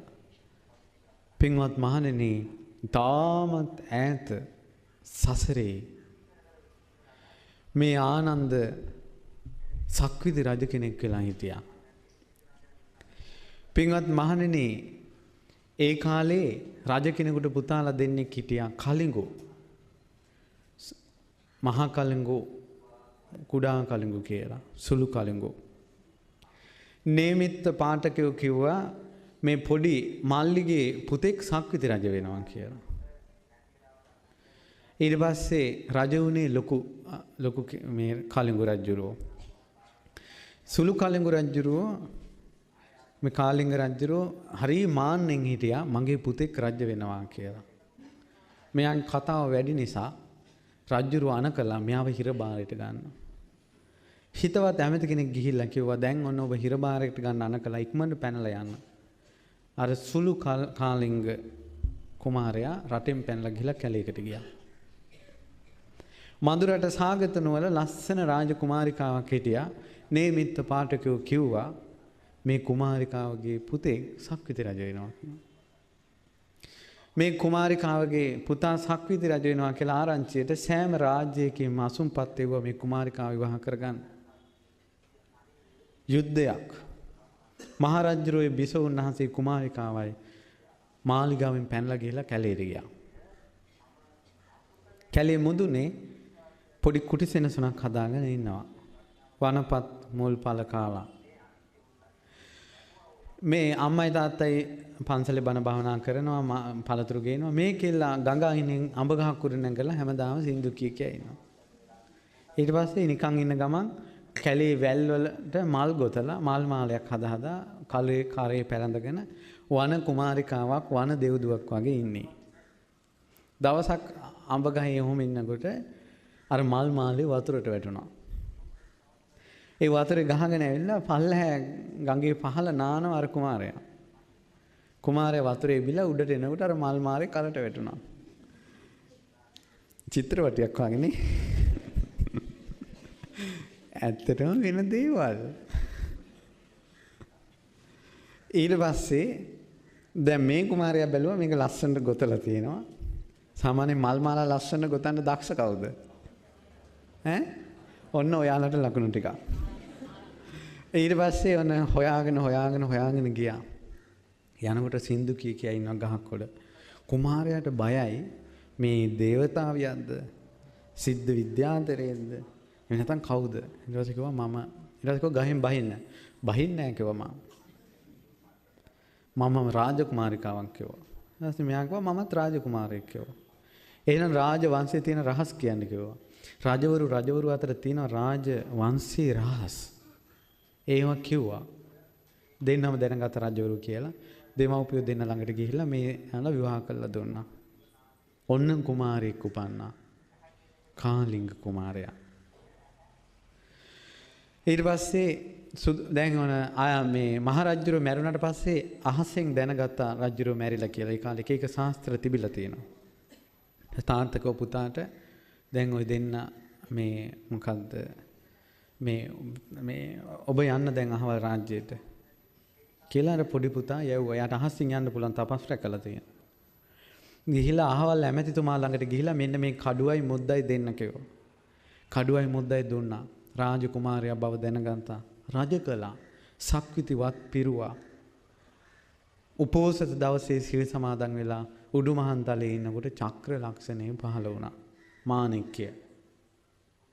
සක්විති රජ වුණා. අහසින් යන ඇතෙක් මිදුලේ ඉන්නවා. අහසින් යන අස්වැක් මිදුලේ ඉන්නවා. ශ්වේත වර්ණ. පුරෝහිත බමුණෙක් පහළ වුණා කාලිංග භාරද්වාජ කියලා අපමහා බෝධිසත්වයෝ. ඊට පස්සේ දවසක් අම්මයි තාත්තයි දෙන්න කැලෙන් ගෙන්නගෙන එමු කියලා ආකාශයෙන් ඇතා පිට කාලිංග රජුරෝ යනවා. යනකොට එක තැනකදී ආකාශේ නැවතුණා ඇතා. යන්නෙම නැහැ. ඕනම නොපෙනෙන දෙයක් ගැන විස්තර කියන්න පුළුවන් භාරද්වාජ පරිනායක රත්නයේට. පුරෝහිත රත්නයේට. ඉතින් පුරෝහිතයන් අහනවා මොකද මේ? ඊට පස්සේ යාකෝ පොඩ්ඩක් ඉන්න මම බිමට බහින්නම් කියලා බිමට බැස්සා. බිම එක තැනක් තියෙනවා සුදු පාට වැලි ඇතිරිලා. එතන තනකොළ හටගන්නේ නැහැ. රියන් 30ක් විතර දුරින් තනකොළ හටගෙන තියෙනවා. මේ සෑම තනකොළක්ම දකුණු පැත්තට තමයි කැරකිලා තියෙන්නේ. ඊට පස්සේ ඒක අවට වටේට තියෙන ගස්වල හැම දළුවක්ම දකුණු පැත්තට කැරකිලා. පරිනායක රත්නේ පුරোহিত රත්නේ පුරোহিතයා කියනවා ස්වාමීනි රජතුමනි ඔබට ඔතනින් යන්න බෑ. මේ තමයි බුදුවරු බුද්ධත්වයට පත් වෙන බුද්ධ භූමිය. ඔන්න පින්වතුනි බුදුවරු නැති කාලයක ඒ භූමිය සුදු වැලි ඇතිරිලා තනකොළවත් හටගන්නේ නැතුව දක්ෂිනාවෘතෝ වටේ ගස් කැරකිලා ප්‍රදක්ෂිනා මුඛව තියෙන්නේ. අකනිටා බඹලව දක්වා බෙර ඇසක් වාගේ බෙර කඳක් වාගේ උඩට විමාන පහළ වෙන්නේ නැහැ දෙවිවරුන්ට ජයශ්‍රී මහ බෝධීන් වහන්සේ උඩ. දැන් ඔහොම දෙයක් තියෙද්දි කාන්තාවක් කිව්වොත් මට බෝධිය උඩ නගින්න ඕන කියලා දෙයිද? දෙවියන්ටවත් විමාන පහළ වෙන්නේ නැහැ. ශක්‍ර බ්‍රහ්ම ආදී කාටවත් බෝධීන් වහන්සේගේ උඩින් යන්න බෑ. ඒක බෙර අර දෙවුල් බෙරයක් වගේ උඩට මෙහෙම සිලින්ඩරාකාරව ශක්තියක් උඩට විහිදිලා තියෙනවා. විශ්වාස කළේ නැහැ රජුරෝ. රජුරෝ නෑ බලමු කියලා ඇතාට අනකලා යන්න කියලා. යන්නේ නැහැ. හෙන්ඩුවෙන් යන්න යන්නේ නැහැ. බලවත්ව හෙන්ඩුවෙන් යන්න ඇතා මැරුණා. අඩියක් ඉස්සරහට තියන්න බෑ. ඊට පස්සේ පුරোহিত රත්නේ කියනවා රජතුමනි ඔබගේ හස්තියා මැරුණා වෙන ඇතෙක් අදිෂ්ඨාන කරන්න. ඊට වෙන ඇතෙක් අදිෂ්ඨාන කළා. ඇතා පිටින් වැස්සා වන්දනා කළා බුද්ධ භූමියට. රන් රිදී මුතු මැණික් ඇතුරුවා. බොහෝ පුද සත්කාර කළා. බෝධීන් වහන්සේ ජීවිතේ පළවෙනි තැනට ගත්තා. ඒ භූමිය. බලන්න බෝධීන් වහන්සේ නමක් ඇත්තෙත් නැහැ. භූමිය පළවෙනි තැනට ගත්තා. දෙමව්පියෝ ගෙන්නන්න ඇවිල්ලා එතන රාජ්‍ය පිහිටුවගෙන හරියට සත්කාර සම්මාන කළා. පින්වත් මහණෙනි ඒ කාලේ කාලිංග බෝධි කියලා රජ වෙලා හිටියේ මේ ආනන්ද. කාලේ ඒ රජුරන්ට උපදෙස් දුන්නේ මං කිව්වා. ඒ කාලේ ඉඳලා එන පුරුද්ද තමයි ඔය දිගටම යන්නේ. බෝධීන් වහන්සේලාට උපස්ථාන කරනවා. සසර පුරුදු. බුදුරජාණන් වහන්සේ පිරිනිවන් පෑවා. බෝධීන් වහන්සේට රජවරු වැප උපස්ථාන කළා. හරි ආදරෙන් උපස්ථාන කළේ ධර්මාශෝක රජුරෝ. මේදු මහරහතන් වහන්සේ ලංකාවට වැඩලා අනුලා බිසව ඇතුළු පිරිස මහාන වෙන්න ඕන කියනකොට බෝධීන් වහන්සේ සමග සංඝමිත්තාව වඩම්මන්න කියලා පණිවිඩය යවුවා අරිට්ඨ කුමාරයා. ඊට පස්සේ යැත්තු ගිහිල්ලා ධර්මාශෝක රජුරෝ ළඟ කියා හිටියා. ධර්මාශෝක රජුරෝ කියනවා සංඝමිත්‍රාවට පින්වත් මෑණියනි මාගේ එකම ප්‍රියමනාප පුත්‍රයා මහින්ද තෙරුන් වහන්සේ ලංකාවේ ඈත. මගේ මුණුබුරා සුමන ඒ සාමණේර තෙරුන් වහන්සේ ලංකාවේ ඈත. මගේ දරුවෙක් කියලා කසාවතක් දැකලා මං සතුටු වෙන්නේ ඔබ වහන්සේ දිහා බලලා. මෑණියනි ඔබ වහන්සේ ගියොත් මට දුක හිතෙයි. සංඝමිත්‍රාව රහත් තෙරණිය කියනවා රජතුමනි බොහෝ දෙනෙකුට යහපතක් වෙයි. ඒ යහපත මට සිද්ධ කරන්න පුළුවන් නිසා තමයි මාගේ සහෝදරයා මාව කැඳවන්නේ. ඒ නිසා හිත හදාගෙන ජයශ්‍රී මහ බෝධීන් වහන්සේ වඩම්මලා මාව ලංකාවට වඩම්මන්න. රජුරෝ 17 කල්පනා කරනවා බෝධීන් වහන්සේගේ සාකාවක් කොහොමද ගන්නේ කියලා. මහා තේර රහතන් වහන්සේ නමක් හිටියා. මොග්ගලී පුත් තිස්ස මහරහතන් වහන්සේ. ඒ රහතන් වහන්සේ රජුරන්ට කියා හිටින රජතුමනි බුදුරජාණන් වහන්සේ පිරිනිවන් පානකොට අදිෂ්ඨාන 5ක් කළා. අදිෂ්ඨාන කීයක් කළාද? 5ක් කළා. රජතුමනි පළවෙනි අදිෂ්ඨානය තමයි අනාගතයේ ජයශ්‍රී මහ බෝධීන් වහන්සේගේ දක්ෂිණ ශාඛාව ලංකා ධරණිතලයේ පිහිටනවා. ඒ පිහිටන්ට බෝධීන් වහන්සේ වඩම්මන කටයුතු ධර්මාශෝක කියලා නරේන්ද්‍රෙක් කියන්නේ. දෙවියන්ට පිය වූ ප්‍රියදර්ශී ධර්මාශෝක. ඒ ධර්මාශෝක රජුරෝ බෝධීන් වහන්සේ ළඟට යනකොට ඒ බෝධීන් වහන්සේ තෙමේම වෙන්වී රන් කටාරමේ පිහිටාවා. ඒ කිව්වේ තමන්ම ඉබේම නිකම්ම ඒ බෝධීන් වහන්සේගේ අත්ත නිකම්ම එනවා ගැලවිලා. ඇවිල්ලා පාත්‍රේ පිහිටාවා කියලා බුදුරජාණන් වහන්සේ අදිෂ්ඨාන කළා. ඒ බෝධීන් වහන්සේ ගෙන් නිල් පාට රැස් විහිදේවා කියලා බුදුරජාණන් වහන්සේ අධිෂ්ඨාන කළා.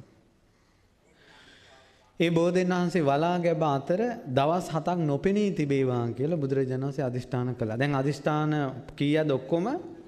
5න් දැන් කීයක් කළාද? 3ම කුමක් ගැනද? ඊළඟ එක තමයි තූපාරාමේ විනය අකුධාතුන් වහන්සේ තැන්පත් වන දවසේ යමක මහ ප්‍රාතිහාර්ය පාත්වා.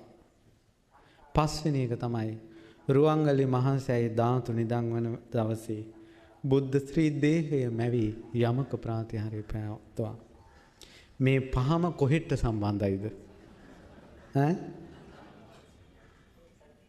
ඒකයි බුදුරජාණන් වහන්සේගේ බලාපොරොත්තුවක් මේ ලංකා ධරණිතලයේ සම්බුද්ධත්වයේ සම්බුද්ධ ශ්‍රී සද්ධර්මයේ පැවතීම.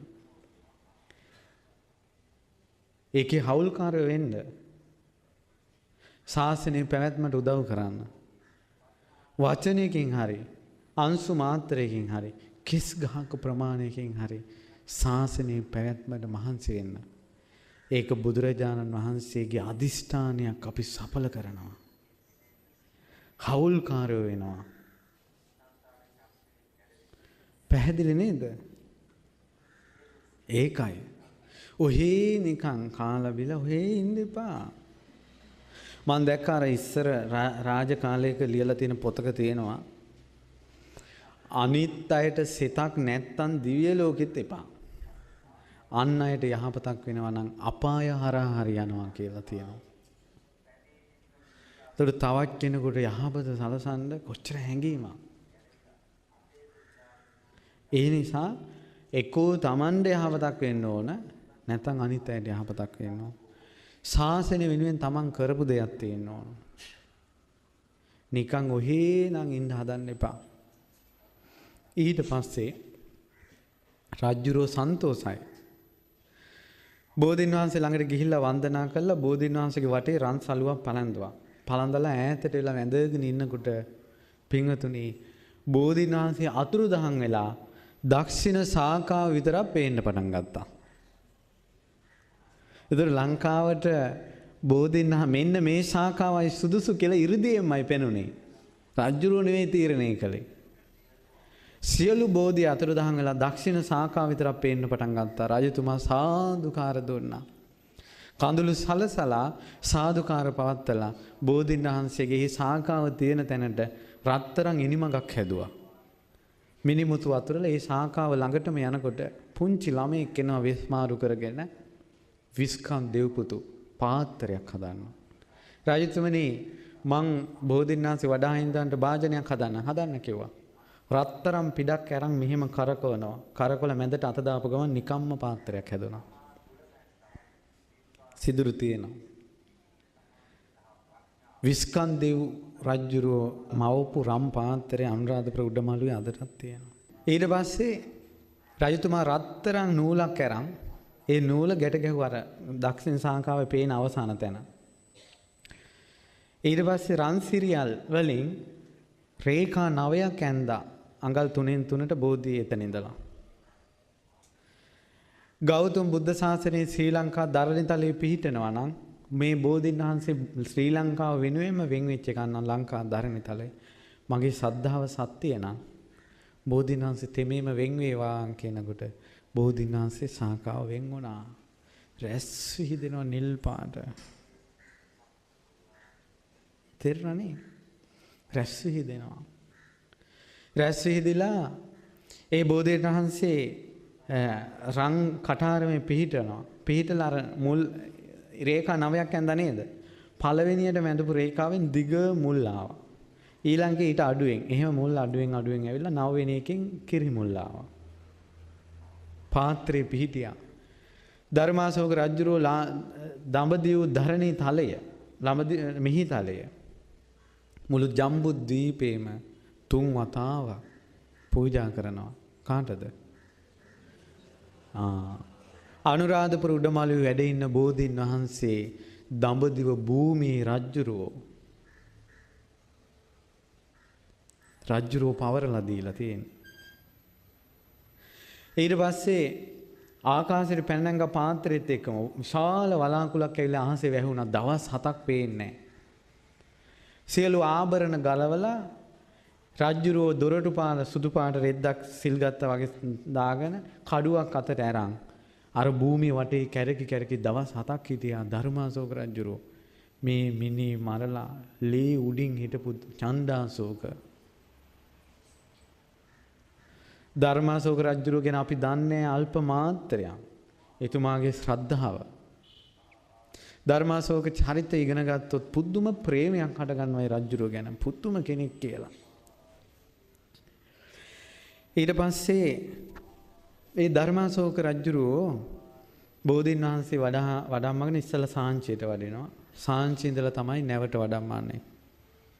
කඳුළු සලසලා සංඝමිත්‍රාව සමග නැවකින් මුහුදට සේන්දු කරනවා. රජුරු කරවටක් දියේ ගිලෙනවා මුහුදේ. බෝධීන් වහන්සේ මුහුදට වඩම්මපු ගමන් මුහුදේ වතුර සෙලවෙන එක නැති වෙලා ගියා. ගව්වක්. සුදු නෙළුම් පිපෙන්න පටන් ගත්තා. රතු නෙළුම් පිපෙන්න පටන් ගත්තා. ඕලු මානෙල් ආදී පස් පියුම් පිපෙන්න පටන් ගත්තා. ඒක සත්‍යයක්. රජුරෝ ඒ දැකපු දේ සාංචිය කැටයම් කරලා තිනවා. අදටත් තියෙනවා මුහුදේ මල් පෙපිලා තියෙනවා. කැටයමක් තියෙනවා. සාංචිය තියෙන. ඊට පස්සේ මේ මොකද්ද මේ නිල්මන් රශ්මි දහරා විහිදී මුහුද උඩින් මොකද්ද මේ වෙන අසිරිය කියලා මුහුදේට අරන් ගත්ත නාගයෝ බැලුවා. වට කළා. වට කරනකොටම සංඝමිත්‍රා රහත් තෙරණිය ඒ ෂනේ මේ මොහොතේම මහ විශාල ගුරුළු වේශයක් මවාගෙන ආකාශයේ පියාසර කළා. නාගයන්ගේ ඇඟේ ලේ හිඳෙනවා ගුරුළු දැක්ක ගමන්. වැඳ වැටුණා සමා වෙන්න කියලා. ඊට පස්සේ කිව්වා මොකටද ආවේ? අනේ කියන්නම් ඉස්සෙල්ලා වෙස් මාරු කරගන්න කිව්වා. දැන් සංඝමිත්‍රා රහත් තෙරණිය නැවේ වැඩ හිටියා. කිව්වා අනේ බෝධියට වඳින්න ආසාවට ආවේ. අපිට වඳින්න දෙන්න. නෑ මේ ලංකාවට වඩාම. ඊට පස්සේ කිව්වා අනේ බුදුරජාණන් වහන්සේ මේ රන්තාලිය දානකොට ගිහිල්ලා මහා කාල කියලා අපේ කෙනෙක්ගේ ළඟට නෙවෙයි තැලිය වැටුනේ. 7 වෙනි සතියේ මේ බුදුරජාණන් වහන්සේ වැස්සට තෙමෙනකොට 6 වෙනි සතියේ අපේ කෙනෙක් නේද ගයක් හැදුවේ. බුදුරජාණන් වහන්සේ අපලාහ කියන අපේ නාගයෙක් দমনය කළා අනුකම්පා කළා නේද? නන්දෝපනන්ද দমনය කළා අනුකම්පා කළා නේද? ඇයි අපිට ශ්‍රද්ධාව නැද්ද? අපි බුදුරජාණන් වහන්සේගේ ශ්‍රාවකයෝ නෙවෙයිද කියලා ಗುಣ කියන්න පටන් ගත්තා. සංඝමිත්‍රා රහත් තෙරණිය කිව්වා එහෙනම් වඩම්මන්න. හැබැයි මතක තියාගන්න හංගන්න හිතන්න නම් එපා. බෝධීන් වහන්සේ තුන් ලෝකේ කොතන හරි හැංගුවොත් ඒ හංගපු තැන මේ සංඝමිත්‍රාවට පේන්නේ නැහැ කියලා එකක් නැහැ. ඒසත් සෙල්ලම් දාන්න එපා කියලා බෝධීන් වහන්සේ දුන්නා. නාලෝ සතියක් පිදුවා. බෝධීන් වහන්සේ දැන් නැව තනියෙන් යනවා. බෝධීන් වහන්සේ නාගලෝකයට වඩම්මලා නාගලෝකේ සතියක් රන් රිදි මුතු මැණික් පුරවලා උදේ හවස නාගයෝ වඳිනවා. අනුරාධපුර උඩමල්ලි වැඩ සිටින බෝධීන් වහන්සේ නාලෝ මුතු මැණික් උඩ සතියක් වැඩ හිටියා. දෙවියෝ බ්‍රහ්මයෝ වඳිනවා පුදනවා මුහුද දිගටම මල් දානවා ආකාශයෙන් චාමර සලනවා පවන් සලනවා සීසත් දරනවා. 7 වෙනි සතියේ බෝධීන් වහන්සේ නැවේ වඩම්මනකොටම නැව ලංකාවට සේන්දු වෙලා. මේ වෙන සියලුම දේවල් මිහිඳු මහරහතන් වහන්සේ දඹකොළ පටුනේ අහසේ පේන්න ඉරිදියක් කරලා තිබුණා. දැන් ඒකත් ප්‍රොජෙක්ටරේ දැම්මා වගේ අහසේ ඔක්කොම පේනවා. නාග වෙනවා, ගුරුළු මැවෙනවා. රජුරවන්ට පුදුම සතුටුයි. මේ අහසේ දැක හිටපු බෝධීන් වහන්සේ අන්න ඈතින් වඩිනවා. රජතුමාට ඉහෙවුන්නේ නැහැ ප්‍රීතිය. සාදුකාර දිදී මොහොතේ ටික වඩිනවා. ගිහිල්ලා රජුරෝ කරක් යනකල් මොහොත ගිලුණා. දෙවියන්ට පිය වූ දේවානම්පිය තිස්ස. ඒ දේවානම්පිය තිස්ස රජුරෝ බෝධීන් වහන්සේ සාදුකාර දිදී වඩම්මගෙන ඒ ඉස්සෙල්ලාම ලංකා ධරණිතලයේ මහ පොළොවට බෝධීන් වහන්සේ ආරම් පළවෙනි පියවර තැබුවේ අද වාගේ දවසක. උඳු අප්පුම් පොයේ දවසේ තමයි බෝධීන් වහන්සේ ලංකාවට වැඩමවේ. ඊට පස්සේ බෝධීන් වහන්සේ හරසර කළා පූජෝපහාර කරලා අනුරාධපුරයට වඩම්මනකොට මාස 6ක් ගිහිල්ලා වෙසක් පොය දවසේ තමයි අනුරාධපුරයට වැඩමේ. මාස 6ක් පූජෝපහාර කරලා තියෙනවා මඟ දෙපස. අනුරාධපුර උඩමාළුවේ රෝපණය කරන්න සූදානම් කරලා දේවානම්පියතිස්ස රජුරෝ බෝධීන් වහන්සේ වඩම්මනකොට අහසෙන් ගිහිල්ලා සුදුසු තැන පිහිටියා. ඇයි මීට කලින් කකුසඳ කෝණාගමන කාශ්‍යප ගෞතම කියන ඒ බුදුරජාණන් වහන්සේලා 4 නමගම බෝධිය පිහිටන තැනනේ. ඒ නිසා ගෞතම බුදුරජාණන් වහන්සේගේ බෝධිය එතන පිහිටියා. මුල් එහෙම පාත්‍රයෙන් පිටට ඇවිල්ලා විහිරිලා ගියා.